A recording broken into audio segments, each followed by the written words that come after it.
multiplié les réunions à l'Élysée au sujet de l'Ukraine. C'est sur X qu'Emmanuel Macron a donné rendez-vous à ses abonnés.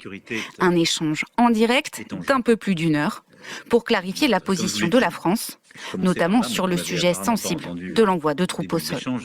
Et aujourd'hui, nous ne comptons pas envoyer de combattants en Ukraine. Par contre, ce que nous n'excluons pas, mais dans un cadre planifié avec nos alliés, c'est de pouvoir avoir des forces qui, une fois la paix négociée, pourraient contribuer à garantir la sécurité de l'Ukraine. Déployer des soldats pour sécuriser les 2300 km que l'Ukraine partage avec la Russie et les 1100 avec la Biélorussie. La Grande-Bretagne s'est déjà déclarée ouverte à l'idée. La Russie mène une guerre d'usure et de brutalité contre l'Ukraine, à laquelle tous les alliés et pays bien pensants doivent s'opposer et continuer à s'opposer. Selon des médias britanniques, Paris et Londres envisagent la création d'une force européenne.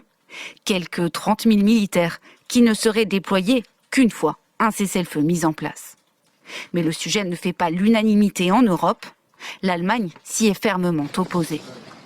C'est hautement inapproprié. Pour moi, c'est clair, c'est un faux débat. Au mauvais moment, sur un mauvais sujet.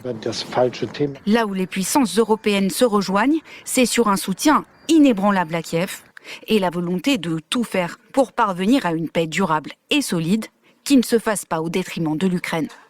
Alors que Donald Trump multiplie les critiques à l'égard de Volodymyr Zelensky, Emmanuel Macron appelle son homologue américain à ne pas être faible face à Vladimir Poutine.